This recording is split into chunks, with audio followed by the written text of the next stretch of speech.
Chitra.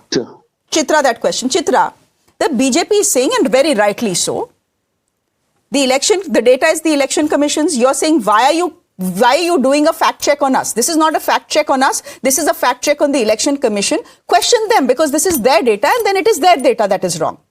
I asked you very simply if we could do a fact check before going on air. Why couldn't you do a fact check given the fact that you've done this investigation for 3 months? कितना time लगता है? 3 दिन लगते हैं आप लोगों को. 3 महीने तो आपने लगाए हैं ना. 3 दिन लगते हैं हरियाणा जाने में.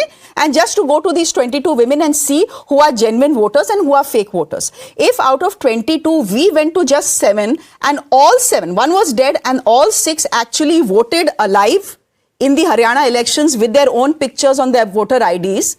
You could have done the same. Maybe you could have saved yourself some embarrassment. But here's the question that the BJP is asking.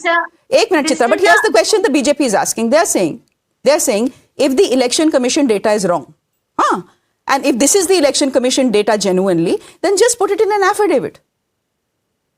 And let the election commission respond to all that you're saying. Let me answer the affidavit question. I'd like to ask you, why is the election commission not coming up with an affidavit saying that the data that they have given is genuine or not?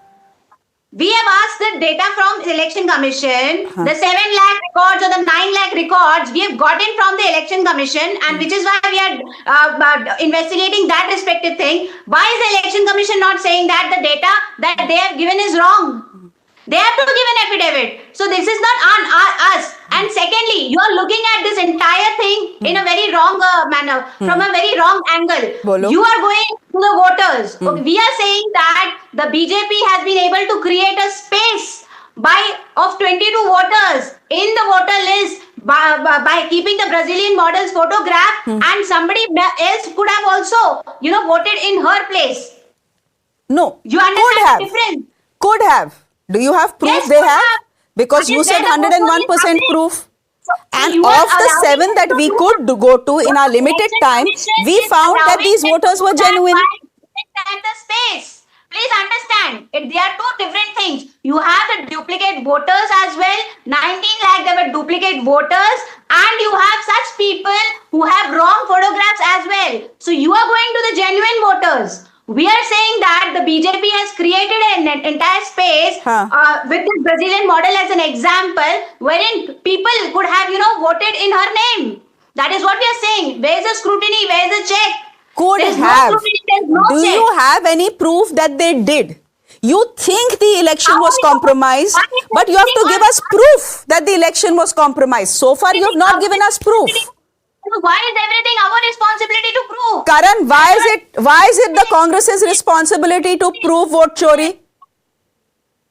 Supposed to come out and say that. So, Shreya, can I speak now, please? What Yeah. they are expecting. So, Shreya, they have 87,000 booth level agents in Haryana. Can you imagine? Their only job, the job of. Chitra, Go ahead, Karan. Can I speak now, please? Yeah, go ahead. So, Shreya, they have 87,000 booth level agents in Haryana. That's the number they had during the elections.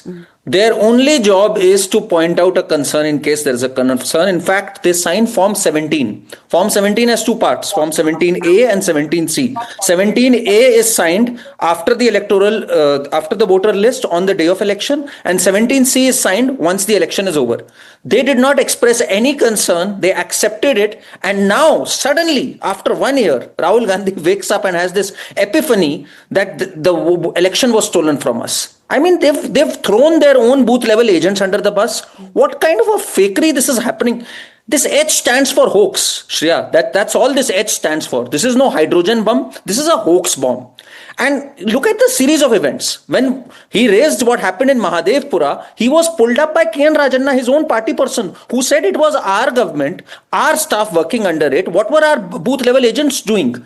K.N. Rajanna was shown the door. On 12th June, the Election Commission writes a letter and says, please give us in an affidavit, or please at least reply to the letter. Rahul Gandhi doesn't reply to the letter.